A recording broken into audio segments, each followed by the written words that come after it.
Hello student, welcome to Pratibha academy classes. मैं प्रतिभा सिंह। आज की क्लास में हम लोग छायावाद टॉपिक को काफ़ी अच्छे से पढ़ेंगे। यह टॉपिक बिहार शिक्षक भर्ती, TGT, PGT, UGC NET, EMRS इन सभी परीक्षाओं के लिए काफ़ी आवश्यक है। इस टॉपिक से परीक्षा में कई सारे प्रश्न पूछे जाते हैं।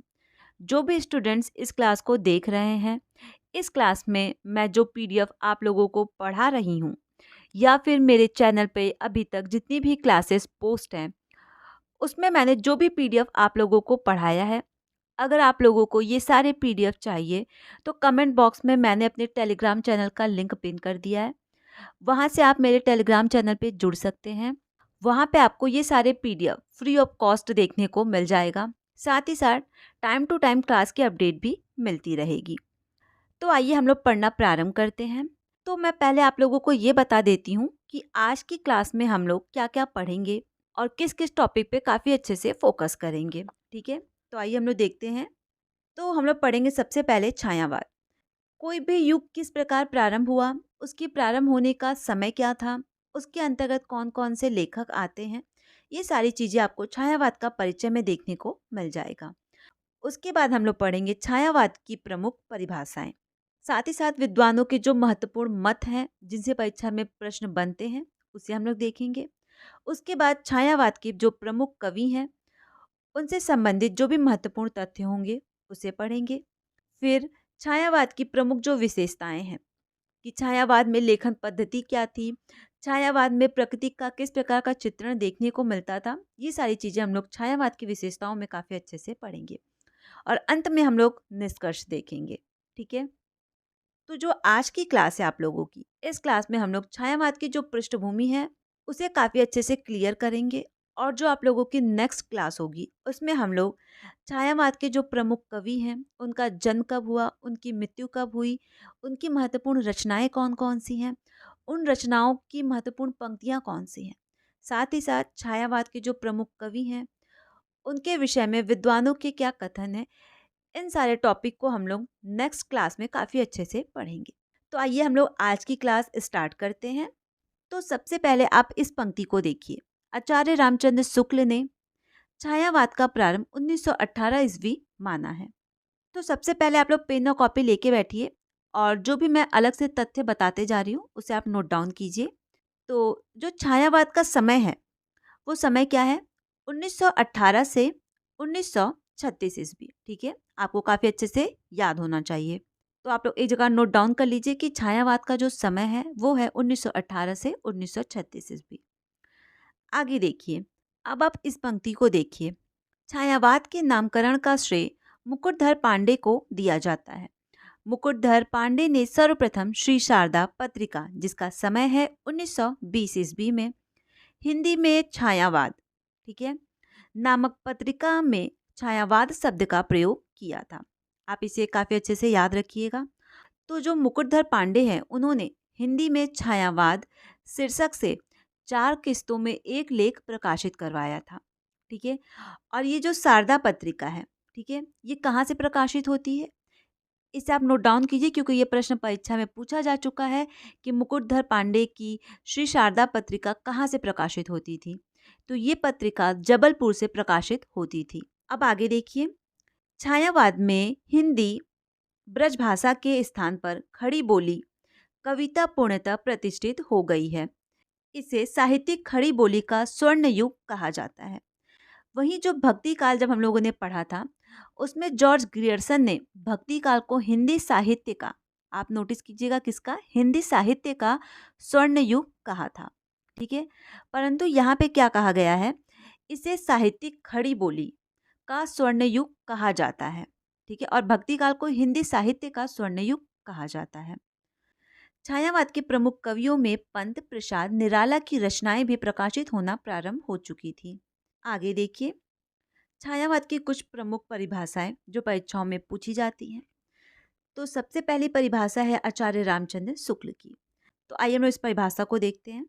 छायावाद शब्द का प्रयोग दो अर्थों से समझना चाहिए। एक तो रहस्यवाद के अर्थ में, जहां उसका संबंध काव्य वस्तु से होता है, अर्थात जहां कवि उस अनंत और अज्ञात प्रीतम को आलंबन बनाकर अत्यंत चित्रमयी भाषा में प्रेम की अनेक प्रकार से व्यंजना करता है। छायावाद शब्द का दूसरा प्रयोग काव्य शैली या पद्धति विशेष के व्यापक अर्थ में होता है।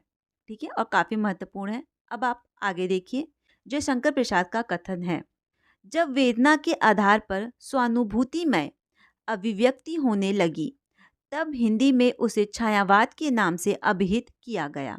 ध्वन्यात्मक लाक्षणिकता, सौंदर्यमय प्रतीक विधान तथा उपचार वक्रता के साथ स्वानुभूति की वृत्ति छायावाद की विशेषताएं हैं। अब आप अगला कथन देखिए, वो कथन है रामविलास शर्मा का। ठीक है, ये कथन काफी इंपॉर्टेंट है। ये कथन यूजीसी नेट टीजीटी पीजीटी की परीक्षाओं में पूछा जा चुका है, तो आप इसे विशेष रूप से ध्यान में रखिएगा। छायावाद स्थूल के प्रति सूक्ष्म का विद्रोह नहीं रहा, वरन थोथी नैतिकता, रूढ़िवाद और सामंती साम्राज्यवादी बंधनों के प्रति विद्रोह रहा है। यह विद्रोह मध्य वर्ग के तत्वधान में हुआ था, इसीलिए उसके साथ मध्यवर्गीय असंगति, पराजय और पलायन की भावना भी जुड़ी हुई है। और एक कथन काफी महत्वपूर्ण है, और ये कथन है डॉक्टर नागेंद्र का, उसे आप नोट डाउन कीजिए। ठीक है, तो डॉक्टर नागेंद्र का कथन कुछ इस प्रकार है, और ये कथन परीक्षाओं में कम से कम 3 से 4 बार पूछा जा चुका है, तो काफी इंपॉर्टेंट है परीक्षा के दृष्टिकोण से। छायावाद स्थूल के प्रति सूक्ष्म का विद्रोह है। ठीक है, कई बार परीक्षा में सिर्फ इतनी लाइन दे दी जाती है कि छायावाद स्थूल के प्रति सूक्ष्म का विद्रोह है। यह पंक्ति किस आलोचक का है? तो डॉक्टर नागेंद्र का है, परंतु आप पूरा कोटेशन काफी अच्छे से लिख लीजिए, मैं बता देती हूँ। छायावाद स्थूल के प्रति सूक्ष्म का विद्रोह है। वह एक विशेष प्रकार की भावना पद्धति है और जीवन के प्रति विशेष प्रकार की भावनात्मक दृष्टिकोण। ठीक है, एक बार फिर से रिपीट कर देती हूँ, डॉक्टर नगेंद्र का काफी महत्वपूर्ण कथन है। छायावाद स्थूल के प्रति सूक्ष्म का विद्रोह है। वह एक विशेष प्रकार की भावना पद्धति है और जीवन के प्रति विशेष प्रकार का भावनात्मक दृष्टिकोण। काफी इंपॉर्टेंट ये कथन है। ठीक है, अब आप आगे देखिए, छायावाद के प्रमुख कवि। छायावाद के 4 स्तंभ हैं: जयशंकर प्रसाद, सूर्यकांत त्रिपाठी निराला, सुमित्रानंद पंत और महादेवी वर्मा। ठीक है, अब कुछ चीज़ें आपको यहाँ पे नोट डाउन करनी है, तो आप सबसे पहले हेडिंग डालिए, छायावाद के प्रवर्तक निम्नलिखित हैं। ठीक है, नंबर 1 डाल के लिखिए, रामचंद्र शुक्ल के अनुसार रामचंद्र शुक्ल ने मैथिली शरण गुप्त और मुकुटधर पांडे को छायावाद का प्रवर्तक माना है। ठीक है, वहीं नंद दुलारे बाजपेयी ने सुमित्रानंद पंत को छायावाद का प्रवर्तक माना है। प्रभाकर माचवे ने माखनलाल चतुर्वेदी को छायावाद का प्रवर्तक माना है, और ईलाचंद जोशी और अन्य विद्वानों ने छायावाद का प्रवर्तक किसे माना है? जयशंकर प्रसाद को। ठीक है, तो आप इसे नोट डाउन कर लीजिएगा। एक चीज आप लोगों को और नोट डाउन करना है, जो छायावाद कवि हैं। ठीक है, तो छायावाद के कवि चतुष्टय में जयशंकर प्रसाद, सुमित्रानंद पंत, सूर्यकांत त्रिपाठी निराला और महादेवी वर्मा शामिल है। तो इसे आप ध्यान रखना है कि छायावाद चतुष्टय में कौन कौन से लेखक शामिल हैं। तो ये 4 आप लोगों के हैं: जयशंकर प्रसाद, निराला, पंत और महादेवी वर्मा। ठीक है, अब आप एक चीज और नोट डाउन कीजिए, एक हेडिंग डालिए, छायावाद के बृहत्त्रयी तथा ब्रह्मा विष्णु महेश निम्नलिखित हैं। ठीक है, पहला जो ब्रह्मा कहा गया है वो कहा गया है जयशंकर प्रसाद को। ठीक है, विष्णु कहा गया है सुमित्रानंद पंत को, और निराला को महेश कहा गया है। ठीक है, एक बार मैं फिर आप लोगों को बता देती हूँ कि जयशंकर प्रसाद छायावाद के ब्रह्मा हैं, पंत विष्णु हैं और निराला महेश हैं। ठीक है, और छायावाद की लघुत्रयी में अभी तक हम लोग क्या पढ़ रहे थे? छायावाद की बृहत्त्रयी। ठीक है, जिसमें महादेवी वर्मा आपकी शामिल नहीं है, परंतु वहीं जो छायावाद की लघुत्रयी है उसमें महादेवी वर्मा, राम कुमार वर्मा और भगवती चरण वर्मा, ये तीनों आते हैं। तो आप इसे भी नोट डाउन कर लीजिएगा कि छायावाद की लघुत्रयी में महादेवी वर्मा, राम कुमार वर्मा और भगवती चरण वर्मा शामिल है। ठीक है, उसके बाद छायावाद के अन्य कवि हैं, वो कौन कौन से आप इसे भी देख लीजिए। माखनलाल चतुर्वेदी, ठीक है, बालकृष्ण शर्मा, नवीन, राम नरेश त्रिपाठी, डॉक्टर राम कुमार वर्मा, लक्ष्मी नारायण मिश्र, ये सारे कवि छायावादीय कवि हैं। अब हम लोग देखेंगे छायावादी काव्य की महत्वपूर्ण विशेषताएं। पहला है आत्म अभिव्यंजन। छायावादी कवियों ने काव्य की विषय वस्तु अपने व्यक्तिगत जीवन से ही खोजने का प्रयास किया है। अपने जीवन के निजी प्रसंगों, घटनाओं एवं व्यक्तिगत भावनाओं को अनेक छायावादी कवियों ने काव्य वस्तु का विषय बनाया है। छायावादी कवियों ने अपनी रचनाओं में व्यक्तिगत सुख दुख की खुलकर अभिव्यक्ति की है। आगे देखिए, निराला की कई कविताओं में उनके व्यक्तिगत जीवन का सत्य व्यक्त हुआ है। राम की शक्ति पूजा में राम की हताशा, निराशा में कवि के अपने जीवन की निराशा की अभिव्यक्ति हुई है। उन्हें जीवन भर लोगों के जिस विरोध को झेलना पड़ा, उसकी गूंज निम्नलिखित पंक्तियों में हमें स्पष्ट रूप से देखने को मिलती है। तो इस पंक्ति को देखिए, और ये पंक्ति परीक्षाओं में कई बार पूछी जा चुकी है। धिक जीवन जो पाता ही आया विरोध, धिक साधना जिसके लिए सदा ही किया शोध। और ये पंक्ति काफी महत्वपूर्ण है और कई बार परीक्षाओं में पूछा गया है। अब आगे देखिए, सौंदर्य का चित्रण। छायावादी कवियों की रचनाओं में प्राकृतिक सौंदर्य का चित्र हमें काफी अच्छे से देखने को मिलता है। छायावादी कवि मूलतः प्रेम और सौंदर्य के कवि हैं, किंतु उनकी सौंदर्य भावना सूक्ष्म और उदात्त है। सौंदर्य चित्रण में उनकी वृत्ति ब्रह्म वर्णों में उतनी नहीं रमी जितनी आंतरिक सौंदर्य के उद्घटन एवं दशाओं के वर्णन में रमी। ठीक है। कमायनी में जयशंकर प्रसाद ने श्रद्धा के सौंदर्य का वर्णन निम्नलिखित प्रकार किया। अब ये कुछ पंक्ति है, इसे आप देखिए। नीली परिधान बिच सुकुमार, नीली परिधान बिच सुकुमार, खुल रहा मृदुल अध खुला अंग, खिला हो ज्यों बिजली का फूल, मेघ बन बिच गुलाबी रंग। और ये पंक्ति भी काफी महत्वपूर्ण है। अब हम लोग देखेंगे श्रृंगार निरूपण कि छायावाद की रचनाओं में किस प्रकार हमें श्रृंगार का चित्रण देखने को मिलता है, वो आपको इससे काफी अच्छे से क्लियर हो जाएगा। द्विवेदी युगीन कविताओं में श्रृंगार निरूपण बहुत कम हुआ, जहां हुआ वहां मर्यादित रूप में ही हुआ। परंतु वहीं जब छायावाद आया, छायावाद में आकर कविता में पुनः श्रृंगार की प्रतिष्ठा हुई। इन कवियों ने श्रृंगार के संयोग एवं वियोग दोनों पक्षों के आकर्षण चित्रण अंकित किए। पंत के काव्य में प्रेम और श्रृंगार भावना की बड़ी सहज अभिव्यक्ति हुई है।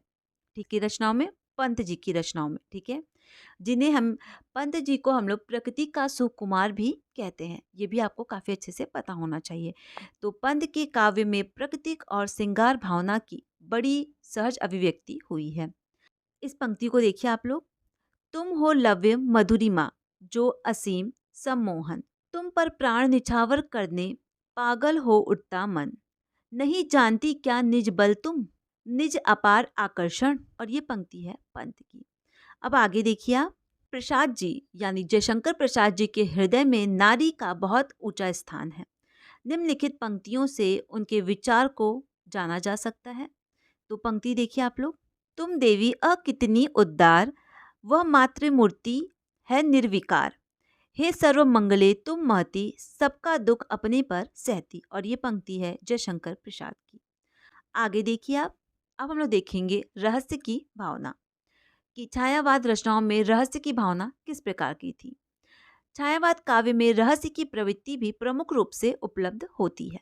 आचार्य रामचंद्र शुक्ल ने इसी कारण छायावाद का अर्थ रहस्यवाद माना है। और ये पंक्ति इम्पॉर्टेंट है।